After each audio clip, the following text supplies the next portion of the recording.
ನಮಸ್ಕಾರ ಎಲ್ಲರಿಗೂ. ನನ್ನ ಹೆಸರು ಸುರೇಂದ್ರ ಅಂತ. I am GM of UFO movies India limited for Karnataka. ಈ UFOಗೆ ನಾನು ಬಂದು 2005 ಬಂದೆ. I am there from past 21 years here. And ಇಲ್ಲಿ ನಾವು ಬಂದಾಗ ಕರ್ನಾಟಕ ಅಲ್ಲಿ ಆಲ್ಮೋಸ್ಟ್ 900 ಥಿಯೇಟರ್ಸ್ ಇತ್ತು, ಸಿಂಗಲ್ ಸ್ಕ್ರೀನ್ಸು. ಅವಾಗಿನ್ನ ಮಲ್ಟಿಪ್ಲೆಕ್ಸ್ ಸ್ಟಾರ್ಟ್ ಆಗಿರಲಿಲ್ಲ. ಅದರ್ ದೆನ್ ಒಂದೇ ಒಂದು PVR was getting ready when we started this digital operations in Karnataka. So now 2008ಗೆ ಆಲ್ಮೋಸ್ಟ್ ಎಲ್ಲ ಥಿಯೇಟರ್ಸ್ನು ಡಿಜಿಟೈಸೇಷನ್ ಮಾಡಿಬಿಟ್ವಿ. And we were started releasing all the movies in digital by 2008 August onwards. ಅಷ್ಟಕ್ಕೆ labs ಎಲ್ಲ close ಆಗೋಯ್ತು. And peoples ಎಲ್ಲ producers ಎಲ್ಲ ಬಂದು ಡಿಜಿಟಲಲ್ಲಿ ರಿಲೀಸ್ ಮಾಡೋಕ್ಕೆ ಸ್ಟಾರ್ಟ್ ಮಾಡಿದ್ರು. The industry was doing very well until Covid ಬರೋವರೆಗೂ. ಕೋವಿಡ್ ಆದಮೇಲೆ the viewership of the movies or people watching movies system change ಆಗೋಯ್ತು. ಬಿಕಾಸ್ ಆ 2 years ಕೋವಿಡ್ ಟೈಮಲ್ಲಿ ಏನು ಮಾಡಿದ್ರೆ, they got use to it. OTT platforms, then ಎಲ್ಲ most of the movies ಅಲ್ಲಿ ಬರೋ ಸ್ಟಾರ್ಟ್ ಆಯಿತು. Then they got glue to that, ಅದಕ್ಕೆ ಅಟ್ಯಾಚ್ ಆದರು ಸ್ವಲ್ಪ. ಅದರಿಂದ Kannada content or movie contents ನಮ್ಮಲ್ಲಿ ಬರ್ತಾ ಬರ್ತಾ ಬರ್ತಾ ಓನ್ಲಿ ಗುಡ್ ಮೂವೀಸ್ ಮಾತ್ರ ಹೋಗೋಕ್ಕಾಯಿತು. ಇಫ್ ದ ಪಿಕ್ಚರ್ ಚೆನ್ನಾಗಿದೆ ಅಂದರೆ ಮಾತ್ರ ಜನ ಥಿಯೇಟ್ರಿಗೆ ಬರೋಕ್ಕೆ ಸ್ಟಾರ್ಟ್ ಆದರು. ಸೊ ಇದರಿಂದ ಭಾಳ ಎಫೆಕ್ಟ್ ಆಯಿತು, ಎಸ್ಪೆಷಲಿ ಫಾರ್ ಸ್ಮಾಲ್ ಮೂವೀಸ್. ಅವ್ರು ಏನು ಮಾಡಿದ್ರು, because majority movies are release by small first time producers. So ಇವ್ರಿಗೆ ರೆವಿನ್ಯೂಸು ಆಲ್ಮೋಸ್ಟ್ ಝೀರೋ ಇದೆ ಥಿಯೇಟರ್ಸಿಂದ ಬರೋದು. Because people until the content ಚೆನ್ನಾಗಿಲ್ಲ ಅಂದರೆ ಯಾರು ಬರೋದೇ ಇಲ್ಲ. ಕಂಟೆಂಟ್ ಚೆನ್ನಾಗಿದೆ ಅಂದರೆ ಬರ್ತಾರೆ. ಫಾರ್ ಎಕ್ಸಾಂಪಲ್ ಒಂದು ಕೊಡ್ತೀನಿ, ಕಾಂತಾರ ತಗೊಳ್ಳೋಣ. ಕಾಂತಾರ ರಿಲೀಸ್ ಮಾಡಿದಾಗ ಫಸ್ಟ್ ಡೇ ಎಲ್ಲ 2 ಶೋಸು ಒನ್ ಶೋ ಕೊಟ್ಟರು ಒಂದೊಂದು ಥಿಯೇಟ್ರಲ್ಲಿ. ಮಲ್ಟಿಪ್ಲೆಕ್ಸಲ್ಲಿ 1 ಶೋ 2 ಶೋ ಈ ಥರ ಕೊಟ್ಟರು. ಆನ್ ಫ್ರೈಡೇ ಆದಮೇಲೆ ಸ್ಯಾಟರ್ಡೇಯಿಂದ ಫ್ರೈಡೇ ಈವ್ನಿಂಗಿಂದನೇ ಎಲ್ಲರೂ ಜಾಸ್ತಿ ಶೋಸ್ ಕೊಡೋಕ್ಕೆ ಸ್ಟಾರ್ಟ್ ಮಾಡಿದ್ರು. ಪಿಕ್ಚರ್ ಚೆನ್ನಾಗಿದೆ ಚೆನ್ನಾಗಿದೆ ಚೆನ್ನಾಗಿದೆ ಅಂತ. ಆಮೇಲೆ by Saturday onwards non stop ಆಗಿ ಹೊರಟೋಯ್ತು. ಈವನ್ ಬಾಂಬೆಯಲ್ಲಿ ಕೂಡ ಓಲ್ ಬಾಂಬೆಗೆ ಓನ್ಲಿ 3 ಶೋಸ್ ಕೊಟ್ಟರು ಫಸ್ಟ್ 2 ಡೇಸು. ಥರ್ಡ್ ಡೇಯಿಂದ it went up to 20, 25, 30 screens. ಆ ಥರ ಇನ್ಕ್ರೀಸ್ ಆಗ್ತಾ ಹೋಯಿತು. ಇದೇನು ತೋರಿಸುತ್ತೆ ಅಂದರೆ, ಕಂಟೆಂಟ್ ಚೆನ್ನಾಗಿದ್ದರೆ ಜನ ಬರ್ತಾರೆ ಥಿಯೇಟರ್ಗೆ, ಕಂಟೆಂಟ್ ಚೆನ್ನಾಗಿಲ್ಲ ಅಂದರೆ ಬರೋದಿಲ್ಲ. ಸೊ ಅದು ಇವಾಗ ಇಂಡಸ್ಟ್ರಿಯಲ್ಲಿ ಕ್ಲಿಯರ್ ಆಗೋಗ್ಬಿಟ್ಟಿದೆ. So this one part of it. The second part, ಇದರಿಂದ ಏನಾಯಿತು, ಇವಾಗ ನಮ್ಮ ಡಿಜಿಟಲ್ ಸಿನಿಮಾಸ್ಗೆಲ್ಲ ರೆವಿನ್ಯೂಸ್ ಕಮ್ಮಿ ಆಗ್ತಾ ಹೋಗ್ತಾ ಇದೆ. ರೆವಿನ್ಯೂಸ್ ಬರ್ತಾ ಇಲ್ಲ, ಶೋ ಕ್ಯಾನ್ಸಲೇಷನ್ಸ್ ಇದೆ. ಸೊ ಅವಾಗೇನಾಗುತ್ತೆ, ನಮಗೆ ಅವ್ರು ತೊಗೊಂಡಷ್ಟು licenses we are refunding them back. Because ಅಲ್ಲಿ ನೋಡಲಿಲ್ಲ ಅಂದರೆ, ರನ್ ಆಗಲಿಲ್ಲ ಅಂದರೆ we are force to refund back. ಎಷ್ಟು ತಗೋತೀರಿ? ವಾಟ್ ರೇಟ್ ಕಾರ್ಡ್ಸ್ ಇದೆ, ರೂರಲ್ ರೇಟ್ ಕಾರ್ಡ್ಸ್ ಇದೆ, ಸಿಟಿ ರೇಟ್ ಕಾರ್ಡ್ಸ್ ಇದೆ. 290 rupees ಪರ್ ಶೋ ತೊಗೊಂತೀವಿ ಸಿಟಿ ರೇಟ್ ಕಾರ್ಡ್ಸ್ಗೆ. ರೂರಲ್ ರೇಟ್ ಕಾರ್ಡ್ಸ್ಗೆ ಮಚ್ ಲೆಸ್ಸರ್ ಇದೆ. ಅದೊಂದು ಸ್ಕೀಮಲ್ಲಿ ಮಾಡ್ತೀವಿ ನಾವಾಗಲಿ, ನಮ್ಮ ಕಾಂಪಿಟೇಟರ್ಸ್ ಆಗಲಿ, ಎಲ್ಲ ಒಂದೇ ಥರ ಮಾಡ್ತೀವಿ. ಆಮೇಲೆ ಇವಾಗ ಏನಾಯಿತು ಅಂದರೆ, most of the theatres which are single screens are located in heart of the city. ದೊಡ್ಡದಾಗಿರುತ್ತೆ ಜಾಗ, 1 ಎಕರೆ ಜಾಗ, 3/4 ಎಕರೆ ಜಾಗ, ಅಬೌಟ್ 20,000 ಸ್ಕ್ವೇರ್ ಫೀಟೇ ಇರುತ್ತೆ. ಅಲ್ಲಿ ಲ್ಯಾಂಡ್ ವ್ಯಾಲ್ಯೂಸ್ ಜಾಸ್ತಿ ಆಗ್ತಾ ಹೋಗ್ತಾ ಇದೆ. Because heart of the city ಇರೋವಾಗ ಸರೌಂಡಿಂಗ್ಸ್ ಎಲ್ಲ ಡೆವಲಪ್ ಆದಾಗ ಮೋರ್ ಬಿಸ್ನೆಸಸ್ ಆಗ್ತಾ ಇರುತ್ತೆ. ಸೊ ಥಿಯೇಟರ್ಸು ಸ್ಲೋಲಿ ಕ್ಲೋಸ್ ಮಾಡ್ತಾ ಹೋಗ್ತಾ ಇದ್ದಾರೆ. Actually theatre owners who are into movie business, they don't close down, but they are force to close down because audience ಬರ್ತಾ ಇಲ್ಲ ಅಂತ. ಸೊ ಅಂಟಿಲ್ ದ ಕಂಟೆಂಟ್ ಮಾಡಿದಾಗ we can retain the theatres. ನಾವು ಇವಾಗ almost 450 theatres ಬಂದ್ಬಿಟ್ಟಿದೆ. We have lost almost 50% of the theatres in across Karnataka. So ಇದೇ ಟ್ರೆಂಡಲ್ಲಿ ಹೋಯ್ತು ಅಂದರೆ we may see end of the single screens, especially outside Bangalore, very shortly. ಯಾಕೆಂದರೆ ಅವ್ರಿಗೆ sustain ಮಾಡೋಕ್ಕಾಗ್ತಾ ಇಲ್ಲ, ಅವ್ರಿಗೆ ಎಂಪ್ಲಾಯೀಸ್ಗೆ ಸ್ಯಾಲ್ರಿ ಕೊಡೋಕ್ಕಾಗ್ತಾ ಇಲ್ಲ, ನಮ್ಮ ಕಂಟೆಂಟ್ ಚಾರ್ಜಸ್ ಭಾಳ ಕಮ್ಮಿ ಇದ್ರೂ ಕೊಡೋಕ್ಕಾಗ್ತಾ ಇಲ್ಲ. ಈ ಥರ ಸಿಚುಯೇಷನ್ ಇರುವಾಗ ಐದರ್ ದ ಚೇಂಬರ್ ಆಗಲಿ ಗೌರ್ಮೆಂಟ್ ಆಗಲಿ ಏನೋ ಒಂದು ಸ್ಟೆಪ್ಸ್ ತೊಗೋಬೇಕು. ಯಾವ ಸ್ಟೆಪ್ಸು ಯಾರೂ ತೊಗೊತಾ ಇಲ್ಲ, ಮೀನ್ಸ್ ಯಾರೂ ಸಪೋರ್ಟೇ ಮಾಡ್ತಾ ಇಲ್ಲ ಇದಕ್ಕೆ. ಸೊ ಇದು ಸಪೋರ್ಟ್ ಮಾಡಿದ್ರೆ ಅಟ್ಲೀಸ್ಟ್ ಸರ್ವೈವಲ್ ಮಾಡ್ಬೋದು. ಅಲ್ಲೆಲ್ಲ ಭಾಳ ಎಂಪ್ಲಾಯೀಸ್ ಇದ್ದಾರೆ, ಭಾಳ ವರ್ಷಗಳಿಂದ ವರ್ಕ್ ಮಾಡೋರು ಇದ್ದಾರೆ, 40 ವರ್ಷ 30 ವರ್ಷದಿಂದ ವರ್ಕ್ ಮಾಡ್ತಾ ಇರೋರು ಇದ್ದಾರೆ ಥಿಯೇಟರ್ಸಲ್ಲಿ. Thousands of people are there who are depending only on the movie revenue. ಇವ್ರಿಗೆಲ್ಲ ಭಾಳ ಹೊಡಿತ ಬೀಳ್ತಾ ಇದೆ. ಸೊ ನಾವು ಚೇಂಬರು ಇದ್ರ ಮೇಲೆ ಸ್ವಲ್ಪ ಗಮನ ಹರಿಸಿ ಇದು ರಿವೈವ್ ಮಾಡಿದ್ರೆ ಇಂಡಸ್ಟ್ರಿ ಚೆನ್ನಾಗಿರುತ್ತೆ. ಇವಾಗ ಬೇರೆ ಕಡೆ ತೊಗೊಳ್ಳಿ, ಉತ್ತರ ಪ್ರದೇಶದಲ್ಲಿ ತೊಗೊಳ್ಳಿ, ಅಲ್ಲೆಲ್ಲ ಏನು ಮಾಡ್ತಾರೆ, 50% ಸಬ್ಸಿಡಿ ಕೊಡ್ತಾ ಇದೆ ಗೌರ್ಮೆಂಟ್. ಅಲ್ಲೊಂದು ಥಿಯೇಟ್ರ್ ಓಪನ್ ಮಾಡಿದ್ರೆ ಟ್ಯಾಕ್ಸಸ್ ಆಗಲಿ, ಆಮೇಲೆ ಲೈಸೆನ್ಸ್ ಫೀಗಳಾಗಲಿ ಎಲ್ಲ ಭಾಳ ಕಮ್ಮಿ ಮಾಡಿಬಿಟ್ಟಿದ್ದಾರೆ. ಸಿಂಗಲ್ ವಿಂಡೋ, ಒಂದು ಕಡೆ ಅಪ್ಲಿಕೇಶನ್ ಹಾಕಿದ್ರೆ ಎಲ್ಲರೂ ಕ್ಲಿಯರ್ ಮಾಡಿಬಿಡ್ತಾರೆ, ವಿತಿನ್ 10 days ಕ್ಲಿಯರ್ ಆಗಿಬಿಡುತ್ತೆ. ಇಲ್ಲಿ ಹಂಗಿಲ್ಲ ಕರ್ನಾಟಕದಲ್ಲಿ. ಒಂದು ಲೈಸೆನ್ಸ್ ಹಾಕಿದ್ರೆ ಎಲ್ಲ ಡಿಪಾರ್ಟ್ಮೆಂಟ್ಸ್ಗೂ ಹೋಗಬೇಕು. ಒಂದು ಸರಿ ಡಿಪಾರ್ಟ್ಮೆಂಟ್ಸ್ಗೆ ಹೋದರೆ ತಮಗೆಲ್ಲ ಗೊತ್ತಿರೋ ಹಾಗೆ ಅಲ್ಲಲ್ಲಿ ಏನೇನು ಇದಿದೆ ಅದು ಡಿಫ್ರೆನ್ಸಸ್ಸು, ಆಮೇಲೆ ಟೈಮ್ ಕನ್ಸ್ಯೂಮಿಂಗು ಇವೆಲ್ಲ ಇದೆ. ಸೊ ಇದೆಲ್ಲ ಲೆಕ್ಕ ಹಾಕಿದಾಗ ಗೌರ್ಮೆಂಟ್ ಏನೋ ಒಂದು ಸಪೋರ್ಟ್ ಕೊಟ್ಟು ರಿವೈವ್ ಮಾಡಿದ್ರೆ ಭಾಳ ಒಳ್ಳೆಯದು. ಇಲ್ಲಾಂದರೆ ಸಿಂಗಲ್ ಸ್ಕ್ರೀನ್ಸೇ ಇರೋದಿಲ್ಲ. ಓಕೆ, ನಮ್ಮ ಇನ್ವೆಸ್ಟ್ಮೆಂಟ್ಸ್ ತೊಗೊಂಡ್ರೆ ಇದೇನಾಗುತ್ತೆ ಅಂದರೆ ಇಲ್ಲಿ 2 ವೆರೈಟೀಸ್ ಇದೆ ಅಂತ ಹೇಳಿದೆ ನಿಮಗೆ. ಒಂದು ಬಂದು ನಾನ್ DCA and DCA. Non DCA ಬಂದು ಸೆಟಪ್ ಬಂದು almost about 12 to 15 lakh rupees ಆಗುತ್ತೆ, depending on what kind of projectors we are giving and the screen size ಆಗಲಿ, ಆ ಟೆಕ್ನಿಕಲ್ ರಿಕ್ವೈರ್ಮೆಂಟ್ಸ್ ಏನು ಬೇಕು ಥಿಯೇಟರ್ ಮೇಲೆ ಡಿಪೆಂಡ್ ಮೇಲೆ ಆಗುತ್ತೆ. ಇವಾಗ DCA ತೊಗೊಂಡ್ರೆ ಇಟ್ ಸ್ಟಾರ್ಟ್ಸ್ ಫ್ರಮ್ ಮಿನಿಮಮ್ ಅಂದ್ರೂ 30 ರಿಂದ 35 ಲಕ್ಷ ರೂಪಾಯಿಂದ ಸ್ಟಾರ್ಟ್ ಆಗುತ್ತೆ, ಅಪ್ ಟು 1 ಕೋಟಿವರೆಗೂ ಹೋಗುತ್ತೆ. ಇದು ಇನ್ವೆಸ್ಟ್ಮೆಂಟ್ಸ್. ಇದೂ ಸ್ವಲ್ಪ ಥಿಯೇಟರ್ಸ್, ಒಳ್ಳೊಳ್ಳೆ ಥಿಯೇಟರ್ಸ್ ಬೆಂಗಳೂರಲ್ಲಿ ಹಾಕಿದ್ದೀವಿ, ಇಲ್ಲ ಅಂತಲ್ಲ. ಆಲ್ಮೋಸ್ಟ್ 50% ಆಫ್ ದ ಬ್ಯಾಂಗ್ಳೂರ್ ಥಿಯೇಟರ್ಸ್ಗೆ ಈ ಕಾಸ್ಟ್ಲಿಯೆಸ್ಟ್ ಎಕ್ವಿಪ್ಮೆಂಟ್ಸು ಕೊಟ್ಟಿದ್ದೀವಿ ನಾವು. ಫಾರ್ ಎಕ್ಸಾಂಪಲ್ ನೀವು ತೊಗೊಂಡ್ರೆ ಮುಕುಂದ ಥಿಯೇಟರು, ಆಮೇಲೆ ನಮ್ಮ ಇದು ವೈಭವ್ ಥಿಯೇಟ್ರು ಉತ್ತರಳ್ಳಿ, ಆಮೇಲೆ ಭಾರತಿ ಥಿಯೇಟ್ರು, ಆಮೇಲೆ ಕಾಮಾಖ್ಯ ಥಿಯೇಟ್ರು, ಈ ಥರ ಭಾಳ ಥಿಯೇಟರ್ಸ್ ಇದೆ. ಇಷ್ಟೆಲ್ಲ ಥಿಯೇಟರ್ಸ್ಗೂ ಎಲ್ಲ 2K ಪ್ರೊಜೆಕ್ಟರ್ಸ್ ಹಾಕಿದ್ದೀವಿ, ಕ್ವಾಲಿಟಿ ಬೇಕು ಅಂತ. ಆಮೇಲೆ ಸ್ಮಾಲ್ ಮಲ್ಟಿಪ್ಲೆಕ್ಸಸ್ ಇದೆ, ಸಿಂಗಲ್ ಒಬ್ಬರೇ 2 ಸ್ಕ್ರೀನು, ಆಮೇಲೆ 3-4 ಸ್ಕ್ರೀನ್ ಇಟ್ಕೊಂಡು ಅವರೆಲ್ಲನೂ ಅವ್ರದ್ದು ಎಲ್ಲ 2K ಪ್ರೊಜೆಕ್ಟರ್ಸ್ ಹಾಕಿದ್ದೀವಿ.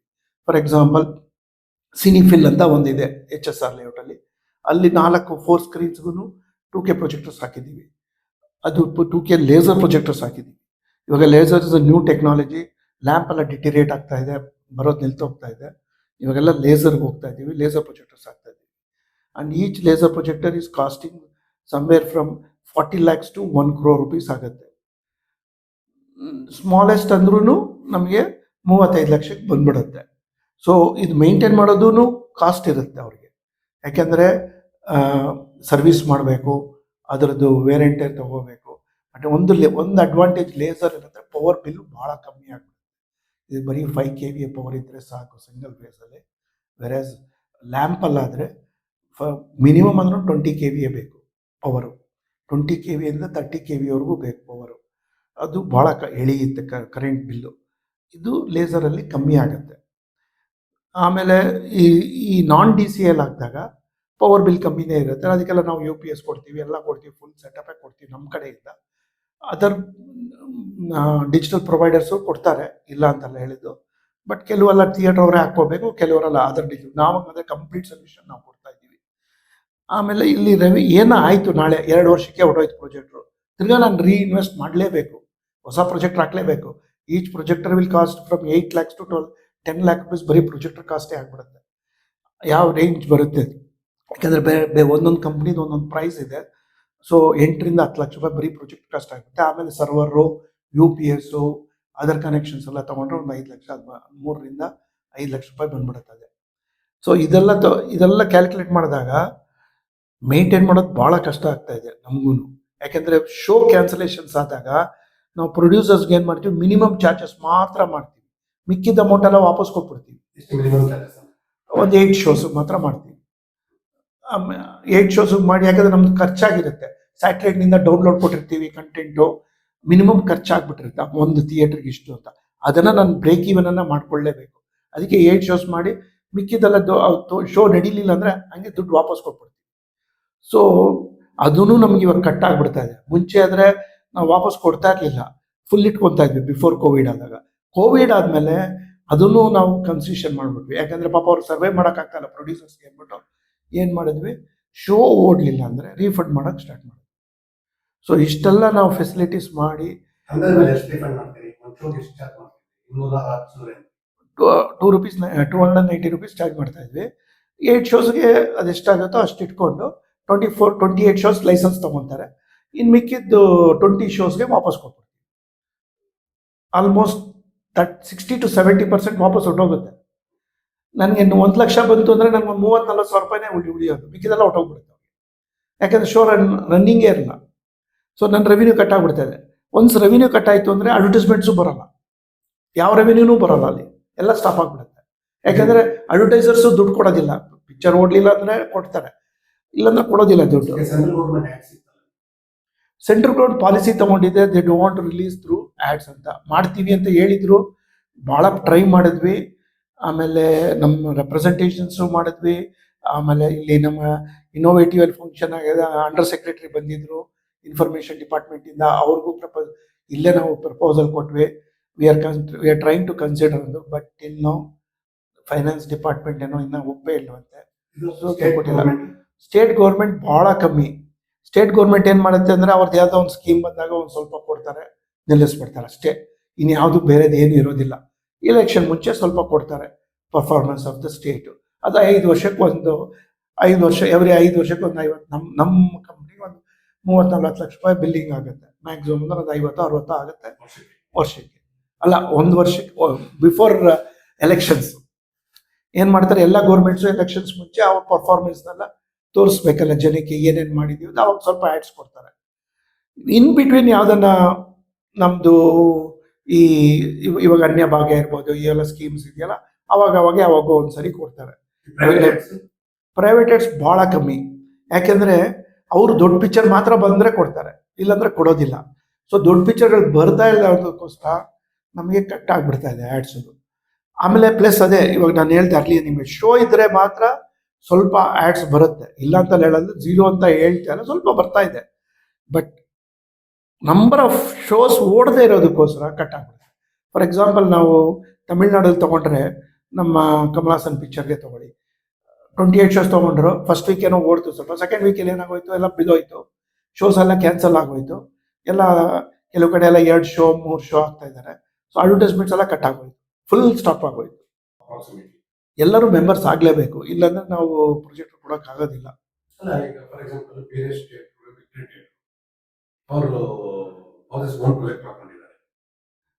ಇವಾಗ ಕೆಲವರು ಓನ್ ಪ್ರೊಜೆಕ್ಟ್ ಹಾಕೊಂಡಿರೋರಿಗೂ ನಮ್ಮಲ್ಲಿ ಸೈನ್ ಮಾಡ್ತಾರೆ. ಯಾಕಂದರೆ ಕಂಟೆಂಟ್ ನಾನು ಕೊಡ್ಬೇಕು ಅವ್ರಿಗೆ. ಅಡ್ವರ್ಟೈಸ್ಮೆಂಟ್ ಬುಕ್ ಮಾಡಬೇಕು ಅಂದ್ರೆ ಆ ಥಿಯೇಟ್ರಿಗೆ ನನಗೆ ಕಾಂಟ್ರಾಕ್ಟ್ ಇಲ್ಲದೆ ನಾನು ಮಾಡೋಕ್ಕಾಗೋದಿಲ್ಲ, ಲೀಗಲಿ ನಾನು ಬೈಂಡ್ ಆಗಿರೋದಿಲ್ಲ. ನಾನು ಲೀಗಲಿ ಬೈಂಡ್ ಆದಾಗೇ ನಾನು ಕಮಿಟ್ಮೆಂಟ್ ಕೊಡ್ಬೋದು ಅಡ್ವರ್ಟೈಸರ್ಗೆ. ಅದಕ್ಕೋಸ್ಕರ ಅಲ್ಲಿ ನಾವು ಸೈನ್ ಮಾಡಲಿಲ್ಲ ಅಂದರೆ ನಾವು ಕಂಟೆಂಟ್ ಕೊಡೋದು, ಪ್ರೊಜೆಕ್ಟರ್ ಅವ್ರು ಇನ್ವೆಸ್ಟ್ ಮಾಡಿರ್ತಾರೆ, ಅವ್ರಿಗೆ ಏನು ಮಾಡ್ತೀವಿ ಅಂದರೆ ಅವ್ರಿಗೆ ರೆವಿನ್ಯೂ ಶೇರಿಂಗ್ ಜಾಸ್ತಿ ಕೊಡ್ತಾ ಇರ್ತೀವಿ. ಇವಾಗ ಅಡ್ವರ್ಟೈಸ್ಮೆಂಟಲ್ಲಿ ಏನು ಬರುತ್ತೋ ಅವ್ರಿಗೆ ಒಂದಷ್ಟು ಶೇರ್ ವಾಪಸ್ ಕೊಡ್ತೀವಿ. ಯಾಕಂದರೆ ಇನ್ವೆಸ್ಟ್ಮೆಂಟ್ ಅವ್ರು ಮಾಡಿರ್ತಾರೆ, ಆ ಪ್ರೊಜೆಕ್ಟ್ರದ್ದು ರಿಕವರಿ ಮಾಡ್ಕೋಬೇಕಾಗತ್ತೆ ಅವರು. ನಾವು ಹೆಂಗೆ ರಿಕವರಿ ಮಾಡ್ಕೊತೀವೋ ನಾವು ಹಾಕಿದಾಗ, ಹಂಗೆ ಥಿಯೇಟ್ರ್ ಅವ್ರು ರಿಕವರಿ ಮಾಡ್ಕೋಬೇಕು. ಅದಕ್ಕೆ ಏನು ಮಾಡ್ತೀವಿ ಅಂದರೆ ನಮ್ಮ ಬರೋ ದುಡ್ಡಲ್ಲಿ ಕೊಡ್ತೀವಿ. ಬಟ್ ಅವ್ರು ಏನಕ್ಕೆ ಹಾಕ್ಕೊಂತಾರೆ, ಅವ್ರ ಓನ್ ಪ್ರೊಜೆಕ್ಟರ್ಸ್ ಅಂದರೆ ಅವ್ರು ಸ್ವಲ್ಪ ಕಾಯಿಸಿದೆ, ಒಳ್ಳೆ ನಾನೇ ಮೈಂಟೈನ್ ಮಾಡಲಿ, ಬಾಡಿಗೆ ಕೊಡೋದು ಬೇಡ, ಕಾಸ್ಟ್ಲಿ ಆಗುತ್ತೆ ನನಗೆ ಅಂತೇಳಿ. ಸೊ ಕೆಲವು ಥಿಯೇಟರ್ಸು ಹಾಕೊಂಡಿದ್ದಾರೆ ಭಾಳ ಜನ. ಅವರು ಕೆಲವು ಥಿಯೇಟರ್ಸ್ ಆ್ಯಡ್ಸ್ ಬೇಡ ಅಂತಾರೆ, ಮುಖಂದ ಥಿಯೇಟ್ರಲ್ಲೂ ಆ್ಯಡ್ಸ್ ಹಾಕೋದಿಲ್ಲ, ಅವ್ರಿಗೆ ಇಷ್ಟ ಇಲ್ಲ ಆ್ಯಡ್ಸ್ ಹಾಕೋದಕ್ಕೆ. ಅವ್ರೇನು ಹೇಳ್ತಾರೆ, ನಂಗೆ ಲಾಸ್ ಆದರೂ ಪರವಾಗಿಲ್ಲ, ಹಂಗೆ ನಡೆಸ್ತೀನಿ, ಆ್ಯಡ್ಸ್ ಬೇಡ ಅಂತೇಳಿ ಕೆಲವು ಕಡೆ ಕ್ಯಾನ್ಸಲ್ ಮಾಡಿದೆ. ಬರೀ ಕಂಟೆಂಟಿಗೆ ಮಾತ್ರ ಸೈನ್ ಮಾಡ್ಕೊತೀವಿ. ಕಂಟೆಂಟ್ಗೆ ಯಾಕೆ ಸೈನ್ ಮಾಡಬೇಕು ಅಂದರೆ, ನಾಳೆ ಇಲ್ಲಾಂದ್ರೆ ಪ್ರೊಡ್ಯೂಸರ್ಗೆ ನಾವು ಈ ಥಿಯೇಟರ್ ನಂದು ಅಂತ ಹೇಳೋದಕ್ಕೆ ನನ್ನೊಂದು ಅಥಾರಿಟಿ ಬೇಕು. ಇಲ್ಲಾಂದರೆ ನಾಳೆ ಯಾರು ಕಂಟೆಂಟ್ ನನಗೆ ಕೊಡೋದಿಲ್ಲ. ಆ ಥಿಯೇಟರ್ಗೆ ಲೈಸೆನ್ಸ್ ಕೊಡೋದಕ್ಕೆ ನನಗೆ ಆಥರೈಸೇಷನ್ ಇರೋದಿಲ್ಲ. ಇಲ್ಲ ಸಪ್ರೇಟ್. ಅವ್ರು ಬೇರೆ ನಾವು ಬೇರೆ. ಮುಂಚೆ ಆಗಬೇಕು ಅಂತ ಇದ್ವಿ, ಅದು ಕ್ಯಾನ್ಸಲ್ ಆಗೋಯ್ತು. ಸೊ ಇವಾಗ ನಮ್ಮದೇ ಕಂಪ್ನಿ ಬೇರೆ, ಅವ್ರದ್ದೇ ಕಂಪ್ನಿ ಬೇರೆ. ಅವ್ರು ಏನು ಬೇಕೋ ಅವ್ರು ಮಾಡ್ಕೊತಾರೆ ಬೇರೆಯವರು. ಸೊ 300 ಜನ ಪ್ಲೇಯರ್ಸ್ ಇದ್ದೀವಿ. ಹೌದು, ಹೌದು. ಸೊ ಇದರಲ್ಲಿ ನಿಮ್ಮ ಸ್ಟೇಕ್ಸ್ ಎಷ್ಟಿರ್ಬೋದು? ನಾವು 60% ಇದ್ದೀವಿ. ಇನ್ನು ಮಿಕ್ಕಿದ್ದು ಕ್ಯೂಬ್ ಇದೆ. ಇನ್ನೊಂದು 5% ಕೇಸರ್ ಸರ ಇದೆ. ಸೊ ಇವಾಗ ನಾವು ಲೆಕ್ಕ ಹಾಕಿದಾಗ ಲಾಸ್ಟ್ ಮೇಲ್ ತಗೊಂಡ್ರೆ ಸ್ಟ್ಯಾಟಿಸ್ಟಿಕ್ಸು, ನಾನ್ UFO ಡಿಜಿಟಲ್ ಪ್ರೊವೈಡರ್ಸು ಆಲ್ಮೋಸ್ಟ್ 110 ಥಿಯೇಟರ್ಸ್ಗೆ ಲೈಸೆನ್ಸೇ ಕೊಡಲಿಲ್ಲ. ನೋ ಶೋಸ್ ಅಂತ ಬಂತು. ನಮ್ಮದೇ ಒಂದು 45 ಥಿಯೇಟರ್ಸು ನೋ ಶೋ ಬಂದ್ಬಿಡ್ತು. ಅಪ್ರಾಕ್ಸಿಮೇಟ್ಲಿ ಹೇಳ್ತಾ ಇದ್ದೀನಿ. ನಮ್ಮದೇ ಒಂದು 45 ಪ್ಲಸ್ 110 ಪ್ಲಸ್ ನಮ್ಮದೊಂದು 40 ತಗೊಂಡ್ರೆ 150 ಥಿಯೇಟ್ರು ಮೇಯಲ್ಲಿ ಓಡಲೇ ಇಲ್ಲ. ಯಾಕೆಂದರೆ ಪಿಕ್ಚರ್ ಇಲ್ಲ ಅಂತ. ಇದು ಭಾಳ ಡೇಂಜರಸ್ ಥಿಂಗ್. ಯಾಕಂದರೆ ಎಷ್ಟು ದಿನ ಅಂತ ಥಿಯೇಟರ್ಸು ಖಾಲಿ ಇಟ್ಕೊಂಡು ಕೂತ್ಕೊಂತಾರೆ. ಅವ್ರಿಗೂ ಸ್ಯಾಲ್ರೀಸ್ ಕಟ್ಟಬೇಕು, ಮಿನಿಮಮ್ ಕರೆಂಟ್ ಓಡದೇ ಇರಲಿ ಕರೆಂಟ್ ಬಿಲ್ ಕಟ್ಟಲೇಬೇಕು. ಅವ್ರದ್ದು ಮಿನಿಮಮ್ ಚಾರ್ಜಸ್ ಇದ್ದೇ ಇರುತ್ತೆ, ಅದು ಕಟ್ಟಬೇಕು. ಲೈಸೆನ್ಸ್ ಫೀ ಕಟ್ಟಬೇಕು, ಆಮೇಲೆ ಅದರ್ ಟ್ಯಾಕ್ಸಸ್ ಇರುತ್ತೆ, ಅದೆಲ್ಲ ಕಟ್ಟಲೇಬೇಕು ಅವರು. GST ಒಂದ್ಬಿಟ್ಟು ಇನ್ನೆಲ್ಲ ಕಟ್ಟಲೇಬೇಕು ಅವರು. ಸೊ ಇದೆಲ್ಲ ಎಕ್ಸ್ಪೆನ್ಸಸ್ಸು ಥಿಯೇಟ್ರ್ ಬೇರ್ ಮಾಡಲೇಬೇಕು. ಸೊ ನೋ ಶೋ ಬಂದಾಗ ನಮಗೂ ಲಾಸ್ ಆಗುತ್ತೆ, ಥಿಯೇಟ್ರವ್ರಿಗೂ ಲಾಸ್ ಆಗ್ತಾ ಇದೆ. ಇದು ಭಾಳ ಡೇಂಜರಸ್ ಟ್ರೆಂಡು. ಈ ಥರ ಟ್ರೆಂಡ್ ಹೋಗ್ತಾ ಇದ್ರೆ ನಾನು ಮುಂಚೆ ಹೇಳ್ದಂಗೆ ಥಿಯೇಟರ್ಸು ಉಳಿಯೋದು ಭಾಳ ಕಷ್ಟ ಆಗ್ಬಿಡುತ್ತೆ, ವ್ಯಾಪಾರ ಮಾಡೋದು ಭಾಳ ಕಷ್ಟ ಆಗ್ಬಿಡುತ್ತೆ. ಸೊ ಗೌರ್ಮೆಂಟ್ ಒಂದು ಸಪೋರ್ಟ್ ಕೊಡಲೇಬೇಕು. ಅದು ಹೆಂಗೆ ಯಾವ ಬಾಡಿ ಹೋಗಿ ರೆಪ್ರೆಸೆಂಟ್ ಮಾಡ್ತಾರೋ ಅಸೋಸಿಯೇಷನ್ಸಿಂದ ಮಾಡಿ ರಿಕ್ವೆಸ್ಟ್ ಮಾಡಿ ಅದನ್ನು ಗ್ರೋತ್ ಮಾಡಿದ್ರೆ ಇಂಡಸ್ಟ್ರಿ ಚೆನ್ನಾಗಿರುತ್ತೆ, ಬೆಳೆಯೋಕ್ಕೆ ಚಾನ್ಸಸ್ ಇದೆ. ಇವಾಗ ಕೇರಳ ಇಂಡಸ್ಟ್ರಿ ತಗೊಳ್ಳಿ, ಕಂಟೆಂಟ್ ಚೆನ್ನಾಗಿದೆ. Almost 30 to 40% of the success rate of the movies are there. Normally ಏನಾಗುತ್ತೆ ಅಂದರೆ ಒಂದು 150 ಪಿಕ್ಚರ್ 200 ಪಿಕ್ಚರ್ ರಿಲೀಸ್ ಆದರೆ 5ರಿಂದ 10 ಪಿಕ್ಚರ್ ಓಡುತ್ತೆ ಚೆನ್ನಾಗೆ. ಇವಾಗ 2 ಪಿಕ್ಚರು 1 ಪಿಕ್ಚರ್ ಬಂದ್ಬಿಟ್ಟಿದೆ. ಯಾಕೆಂದರೆ ದೊಡ್ಡ ಹೀರೋಸು ಭಾಳ ಟೈಮ್ ತೊಗೊತಾ ಇದ್ದಾರೆ ಮಾಡೋದಕ್ಕೆ. ಅವ್ರದ್ದು ಪಿಕ್ಚರ್ಸು ಬರ್ತಾ ಇಲ್ಲ ಫಾಸ್ಟಾಗಿ. ಅನ್ಫಾರ್ಚುನೇಟ್ಲಿ ನಮ್ದೇನಾಯಿತು ಅಂದರೆ ಪುನೀತ್ ಅವರು ಭಾಳ ಸ್ಯಾಡ್ ಥಿಂಗ್, ಅವರು ಹೋದ್ರು. ಅವರಿಂದ ಒಂದು 3-4 ಪಿಕ್ಚರ್ ವರ್ಷಕ್ಕೆ ಬರ್ತಾಯಿತ್ತು, ಅದೂ ಕಟ್ ಆಫ್ ಆಗೋಯಿತು. ಸೊ ಇದೆಲ್ಲ ತಗೊಂಡಾಗ ನಮಗೆ we are lacking somewhere getting good heroes also. ಇವರೆಲ್ಲ ಕ್ರೌಡ್ ಪುಲ್ಲರ್ಸ್, ಅಂದರೆ ಜನ ಬರೋರು. ಪುನೀತ್ ಅಂದಿದ ತಕ್ಷಣ ಜನ ಬರೋರು, ಶಿವರಾಜ್ ಕುಮಾರ್ ಅಂದ ಜನ ಬರೋರು, ನಮ್ಮ ಸುದೀಪ್ ಅವ್ರನ್ನ ತಗೊಂಡ್ರೆ ಅವ್ರು ಜನ ಬರೋರು. ಇವಾಗ ಏನಾಗ್ಬಿಟ್ಟಿದೆ ಅಂದರೆ ಅವ್ರ ಪಿಕ್ಚರ್ ಬರೋರ್ಗೂ ವೆಯ್ಟ್ ಮಾಡ್ತಾರೆ. ಪಿಕ್ಚರ್ ಬಂದಾಗ ಮಾತ್ರ ಥಿಯೇಟರ್ಸ್ ಬರ್ತಾರೆ. ಮೀನ್ ವೆಲ್ ಸ್ಮಾಲ್ ಮೂವೀಸ್ಗೆ ಕಂಟೆಂಟು ಚೆನ್ನಾಗಿದೆ ಅಂದ್ರೂ ಬರ್ತಾ ಇದ್ದಾರೆ, ಇಲ್ಲ ಅಂತ ಹೇಳ್ತಾ ಇಲ್ಲ ನಾನು. ಬಟ್ ಪ್ರಾಬ್ಲಮ್ ಏನು ಅಂದರೆ ಅವ್ರದ್ದು ಅಡ್ವರ್ಟೈಸ್ಮೆಂಟ್ ಮಾಡಿ ಮುಂದಕ್ಕೆ ಹೋಗೋಷ್ಟಕ್ಕೆ ಅವ್ರಿಗೆ ಸುಸ್ತಾಗ್ಬಿಡ್ತಾರೆ ಪ್ರೊಡ್ಯೂಸರ್ಸ್. ಸೊ ನಾವು ಎಲ್ಲೋ ಈ ಚೇಂಬರು ಪುಷ್ ಮಾಡ್ತಾ ಇಲ್ಲ ಮೂವೀಸ್ನ. ಅದಕ್ಕೆ ಅಡ್ವರ್ಟೈಸಿಂಗ್ ಕ್ಯಾಂಪೇನ್ ಮಾಡಿ ಏನೋ ಒಂದು ಪುಷ್ ಮಾಡಿ ಶೋಸ್ ಮಾಡಿ ಏನೋ ಮಾಡಿ ಸ್ವಲ್ಪ ಹೈಲೈಟ್ ಮಾಡಿದ್ರೆ ಜನಕ್ಕೆ ಇಂಟ್ರೆಸ್ಟ್ ತರಿಸ್ಬೋದು. ಇವಾಗ ಕೇರಳ ತೊಗೊಂಡ್ರೆ ಕೇರಳಲ್ಲಿ ಚೆನ್ನಾಗಿ ನಡೀತಾ ಇದೆ. ಆಲ್ ಇಂಡಿಯಾ ಲೆವೆಲಲ್ಲಿ ತೊಗೊಂಡ್ರೆ Kerala is the number 1 earning movies. Revenue ಬರ್ತಾ ಇರೋದು, ನಡೀತಾ ಇರೋದು ಅಲ್ಲೇ ಚೆನ್ನಾಗಿ ನಡೀತಾ ಇರೋದು. ಯಾಕಂದರೆ ಅವ್ರ ಕಂಟೆಂಟ್ ಚೆನ್ನಾಗಿದೆ, making of the movies also ಜನಕ್ಕೆ ಇಷ್ಟ ಆಗ್ತಾ ಇದೆ. ನಾವು ಇಲ್ಲಿ ಮುಂಚೆ ಕೇರಳ ತಮಿಳ್ನಾಡು ನಾವು ಸ್ಟಾರ್ಟ್ ಮಾಡಿದಾಗ ಬರೀ 2ರಿಂದ 3 ಸ್ಕ್ರೀನ್ ಮಾತ್ರ ಮಲಯಾಳಂ ಮೂವೀಸ್ ರಿಲೀಸ್ ಮಾಡ್ತಾ ಇದ್ವಿ. ಇವತ್ತು ತೊಗೊಂಡ್ರೆ 40ರಿಂದ 100 ಥಿಯೇಟರ್ ಬರೀ ಮಲಯಾಳಂ ಮೂವೀಸ್ಗೆ ರಿಲೀಸ್ ಮಾಡ್ಬಿಡ್ತೀವಿ. ಅಂದರೆ ಎಲ್ಲ ಮೂವೀಸ್ ಅಲ್ಲ, medium and big budget movies. It's very good trend. ಯಾಕಂದರೆ ಅಷ್ಟು ಜನ ಇಲ್ಲಿ ನೋಡ್ತಾ ಇದ್ದಾರೆ ಕರ್ನಾಟಕದಲ್ಲಿ. ಇದು ಭಾಳ ಗುಡ್ ಟ್ರೆಂಡ್. ಯಾಕಂದರೆ ಅವ್ರಿಗೆ ಮಲಯಾಳಂ ಯಾರಿಗೂ ಭಾಳ ಕಮ್ಮಿ ಇಲ್ಲಿ ಬರೋದು, ಬರೀ ಮಲಯಾಳೀಸ್ ಬಿಟ್ಟರೆ. ಬಟ್ ಅಲ್ಲಿ ಸಬ್ಟೈಟಲ್ ಓದ್ಕೊಂಡೇ ನೋಡ್ತಾರೆ ಪಿಕ್ಚರ್ನ. ಇದೇನು ಟ್ರೆಂಡ್ ಕೊಡುತ್ತೆ ಜನಕ್ಕೆ ಅಂತಂದರೆ, ಜನ ಇಂಟ್ರೆಸ್ಟ್ ಇದ್ದಾರೆ ಮೂವೀಸಿಗೆ ಬರೋದಕ್ಕೆ. ಬಟ್ ಏನು ಅಂದರೆ ಅವ್ರು ಮಾಡೋಂಗೆ ನಾವು ಆ ಥರ ಮೂವೀಸ್ ಸ್ಟಾರ್ಟ್ ಮಾಡಿದ್ರೆ definitely we can also revive Kannada.